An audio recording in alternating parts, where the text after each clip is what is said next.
पाठ 6 टूटती मर्यादाएं। आज की उपभोक्तावादी संस्कृति में व्यक्ति का आर्थिक लालच उच्च आसन पर विराजमान है। वह प्रत्येक वस्तु और संबंध को लाभ हानि की दृष्टि से देखता है। लाभ के पलड़े को भारी समझ उसी में जा बैठता है, चाहे वह कितना ही अनीति से भरा हुआ क्यों न हो। बाप दादा, माता, भाई बहन का रुपयों के सामने कोई मूल्य नहीं। व्यक्ति का धर्म, ईमान, आदर्श सब रुपए के पलड़े पे आ जाते हैं और इससे हमारी संस्कृति के सामाजिक ढांचे पर बड़ी चोट पड़ती है। वह चरमरा जाता है और सभी मर्यादाएं टूटकर बिखर जाती हैं। इस संपूर्ण घटना ने मेरे अंतर मन को झकझोर दिया था। टूटती मर्यादाओं को देख मैंने इसे लेखनी में पिरोने का निश्चय किया और यह आपके सामने प्रस्तुत है। महीनों से तारीखें लग रही थीं। आज फिर तारीख लगी थी। कई महीने से मुकदमा चल रहा था और प्रत्येक अगले सप्ताह के लिए तारीख लग जाती थी। वह हर तारीख से पहले दिन वकील साहब के यहाँ अगले दिन की मालूमात के विषय में अपनी शंका के समाधान हेतु जाता। वकील साहब कोई तसल्ली बख्श जवाब न देते, फिर भी वह किसी निश्चित समाधान और सत्य की जीत का विचार लिए घर लौट आता। उसके मन रूपी सागर में उठते ज्वार भाटा को कहीं ठौर न था। अपनी दशा पर उसे लगता कि जैसे सारा जमाना उसके दुख को देखकर मन में ठंडक का अनुभव करता हो। आस पड़ोस, सगे संबंधियों और जानकारों की दृष्टि में वह धूर्त इंसान था। इसका कारण था कि उसका मुकदमा अपने पिता, माता और भाई के विरुद्ध था। भला माता पिता से भी कभी कोई मुकदमा लड़ता है? बस लोगों की तीक्ष्ण दृष्टियां उसे इसी कारण भेदती रहती थीं। समय का पालन करने में उसकी सर्वाधिक शक्ति व्यय होती थी। कचहरी का 10 बजे खुलने का समय था, जबकि काम शुरू होते होते 11 बज जाते थे। भला समय पर कोई अपना काम संभाल ले तो क्या उस सरकारी कर्मचारी होने का गुमान हो सकता है? जो जितना लेट लतीफ, वह उतना ही बड़ा और उसके उतने ही अधिक खुशामदी। अर्दली 10 बजे के बाद आएगा तो क्लर्क उसके बाद और हर एक दूसरे से बड़ा अधिकारी एक दूसरे के बाद। 11, साढ़े 11 बजे जाकर कोरम पूरा होता है और फिर आवाजें लगती हैं और अगली तारीखें वितरित कर दी जाती हैं। तारीख पर वह तो 10 बजे से पहले ही अपने वकील के बस्ते पर पहुंच जाता। 10:15 बजे मुंशी आता और लगभग 11:45 बजे वकील साहब। वह उन्हें नमस्ते करता। वे व्यापारिक मुस्कान के साथ कहते, आप कोर्ट पहुंचो। नाम बुलाए जाने पर मुझे बुलवा लेना। उसे वकील साहब के इस गैर जिम्मेदाराना व्यवहार पर अचरज तो ना होता, परंतु यह अवश्य लगता कि वह जिन लोगों के बीच फंसा हुआ है, ये उसके आदर्शों की सिलाई उधेड़ने वाले लोग हैं। इन्हें अपने मुवक्किलों से केवल पैसा चाहिए। मुवक्किलों के हितों को इन्होंने खूंटी पर टांगा हुआ है। तभी मुंशी जी कहते हैं, लाओ थोड़े पैसा जमा करवा दो, और वह अनमना होकर 100 रुपए का नोट मुंशी जी को देकर अदालत का रुख कर देता। प्रारंभ में तो अदालत के सामने खड़े होने से उसे डर लगता था। न जाने लोग क्या कहेंगे, क्या सोचेंगे। वहां खड़ा हुआ निरपराध भी अपराधी ही माना और समझा जाता है। बेंच खाली होती तो उस पर बैठ जाता, अन्यथा खड़ा होकर दूर तक की गतिविधियों को अपना साक्षी बनाता। वहां उपस्थिति देते समय उसे लगता कि पृथ्वी पर शायद यही नर्क है। सब लोग अपनी अपनी बारी की प्रतीक्षा में होते। आवाज लगाने वाला अर्दली यमदूत से कम ना लगता था। उसका रुतबा भी किसी दंड अधिकारी से कम न था। उससे कोई भी जानकारी प्राप्त करने का कोई व्यक्ति प्रयत्न करता तो वह किसी विधि विशेषज्ञ और पद के रुतबे की हैसियत से बात करता। ऐसा लगता कि यदि अपनी पर आ गया तो 4-6 महीने के लिए अंदर करवा देगा अथवा बड़ा अर्थदंड लगवा देगा। दोपहर को बहुत तेज भूख लगती। 2-3 चने बेचने वाले वहां नियमित रूप से आते रहते थे। उनसे चने लेकर खाता और सोचता कि जीवन की हर घड़ी हर पल अनपेक्षित है, कब क्या हो जाए रहस्य बना रहता है। जो माँ अपने स्तन के अमृत से बालक को जीवन प्रदान करती है, वही कचहरी में झूठी शान कायम रखने के लिए सारी मर्यादाओं को छिन्न छिन्न कर सकती है। वह पिता जो अपनी उंगली थमाकर बालक को चलना सिखाए, वही अपने अहंकार की तृप्ति के लिए बेटे को जेल भेजने और उसकी संपत्ति हड़पने को आतुर हो सकता है। वह भाई जिसके सुनहरे भविष्य के सपने देख उसने उसके प्रति हर वह बात करने का प्रयत्न किया जो केवल उसके हित में थी, आज माता पिता के साथ षड्यंत्र रचकर भातृ धर्म का निर्वाह कर रहा है। जीवन में कब आपकी आस्तीन में से सांप निकलकर आपको डसने के लिए जीभ लपलपा ले, फन फैला ले, आपको इल्म नहीं हो सकता। बस यही संसार है। जो नहीं हो सकता, जो नहीं होना चाहिए, वही यहाँ होता है। मर्यादाएं बनाई जाती हैं कि उनमें कोई सुरक्षित रह सके, परंतु उन्हें तोड़ने वालों की कमी नहीं है। जब भी अर्दली आवाज लगाने बाहर आता, सभी उपस्थित जन चौकन्ने हो जाते।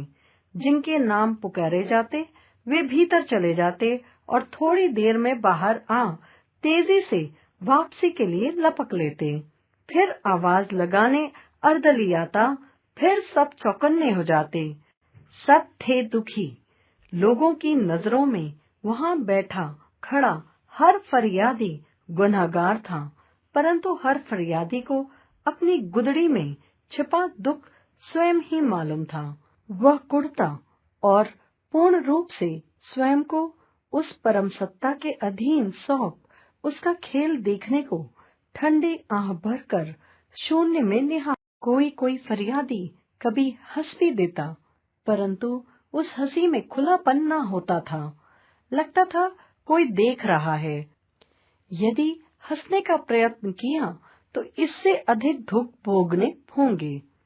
बेचारे को शीघ्र ही अपनी गलती का एहसास हो जाता और वह चुप हो जाता। वह इन सभी गतिविधियों का मूक दर्शक बना पत्थर सा बैठा था। तभी अदालत में लंच हो गया। 1 घंटे के लिए सबकी उत्सुकताएं चौकन्नेपन पर तुषारपात हो गया। अभी तक उसका नाम नहीं पुकारा गया था। उसने 2 रुपए के चने लिए और वहीं बेंच पर बैठकर खाने लगा। पंडित जी तो सुबह से अपने रुतबे की एक झलक दिखाकर जा चुके थे।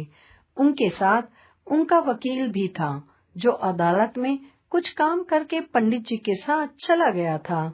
उसे लगता था कि यह कहानी किसी गहरे षड्यंत्र को लेकर चल रही है और इसका अंत भी असामान्य घटना का ही होगा। इसी बीच उसका वकील अपने अन्य मुवक्किलों के साथ अन्य अदालतों में आने जाने के लिए उधर से गुजरता तो उससे औपचारिकतावश पूछ लेता, और सब ठीक, आवाज लगी क्या? वह तुरंत उत्तर देता। वकील यह सब चलते ही कर लेता।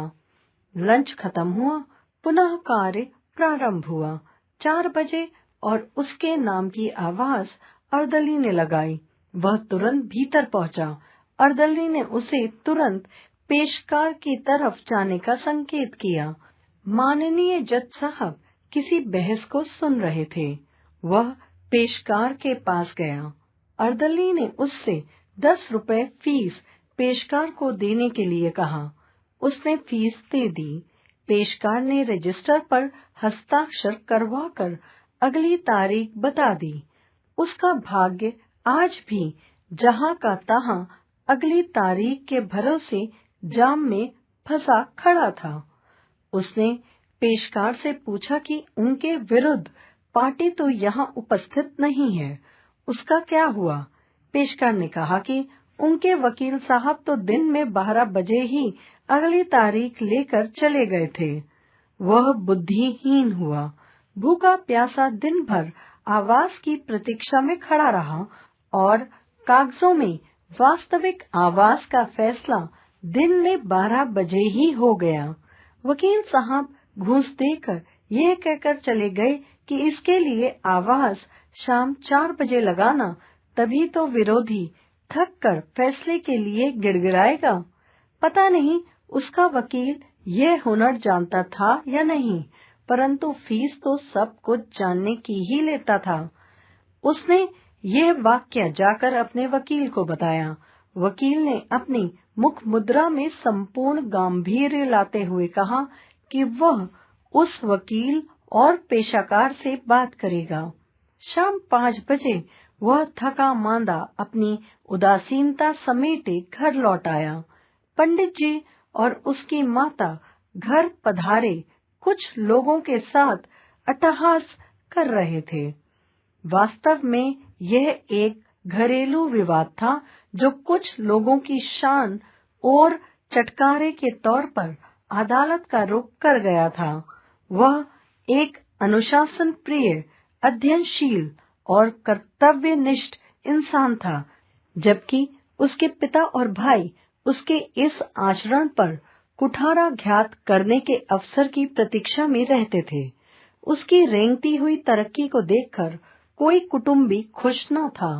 यही उनमें टकराहट का विशेष कारण था।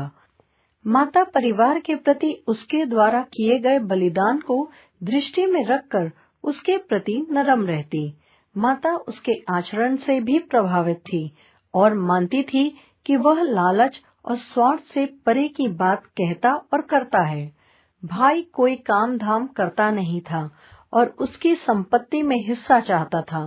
माता पिता भी लोगों के बहकावे में आकर इस मुद्दे को हवा देने लगे थे। भाई को किसी ने सुझाव दिया कि तू अपने भाई के मकान का बंटवारा मांग ले। मकान उसके द्वारा बनाया गया था, ये सभी जानते थे। फिर भी किसी ने कानूनी दांव पेच फंसाकर उसकी माता के द्वारा उस पर झूठा मुकदमा करवा दिया। इस षड्यंत्र से बेखबर वह अपनी रोजी रोटी में जुटा हुआ था। एक दिन उसे अदालत का सम्मन तो पता चला कि माँ ने उसे झूठे मुकदमे में लपेट दिया है। मुकदमा चला, इसमें उसका बहुत शोषण हुआ। इसी अवधि में पिता कैंसर के कारण परलोकवासी हो गए। इसी बीच उसे लगा कि मुकदमा में हारूं या जीतूं, उससे हासिल क्या होगा। क्या माँ से मुकदमा जीतकर उसकी खुशी मनाना उचित होगा। एक दिन उसने माता को बुलाकर उसकी इच्छा मालूम की। माता ने अपनी इच्छा प्रकट कर दी। उसने माता की इच्छा पूरी कर दी। अब भाई की बारी थी। उसने भाई की इच्छा मालूम की और उसकी इच्छा भी पूरी कर दी। माता ने मुकदमा वापस ले लिया। वह दोनों की इच्छाएं पूरी करने में अपनी बड़ी आर्थिक क्षति कर चुका था। माता पिता के इस व्यवहार ने उसे बड़ा क्षोभ दिया। उसे तो जैसे वैराग्य हो गया था। उसे ज्ञात हो गया था कि इस संसार में लोग अपने अपने हितों स्वार्थों की पूर्ति के लिए जीवन व्यतीत करते हैं। उनकी परस्पर आधारित अपेक्षाएं होती हैं, जिनकी पूर्ति न होने पर अहंकार वश वे एक दूसरे का अहित करते हैं। वास्तव में पालन करने से ही कोई पिता नहीं हो जाता जब तक पितृत्व का भाव न हो। पालन पोषण करने से, जन्म देने से ही कोई माता नहीं हो जाती यदि मातृत्व का भाव न हो। चिड़िया अपने चूजे को चुग्गा खिलाती है, परंतु ये अपेक्षा नहीं रखती कि वह बुढ़ापे में उसे चुग्गा देगा या घोंसला बनाकर देगा। जब तक चूजा उड़कर दूर नहीं चला जाता, उसका मातृत्व उसके जीवन को पोषण देता रहता है। केवल मनुष्य ऐसा है जो पुण्य भी करता है तो स्वर्ग प्राप्ति की अपेक्षा में यहाँ सब लेन देन का भाव रखते हैं और दूसरे को तर्क और नैतिकता के नियमों में बांधते और परखते हैं। वे स्वयं पर कोई नियम लागू नहीं करते। उसे लगता है कि यहाँ सभी मर्यादाएं तोड़ने के लिए बनाई जाती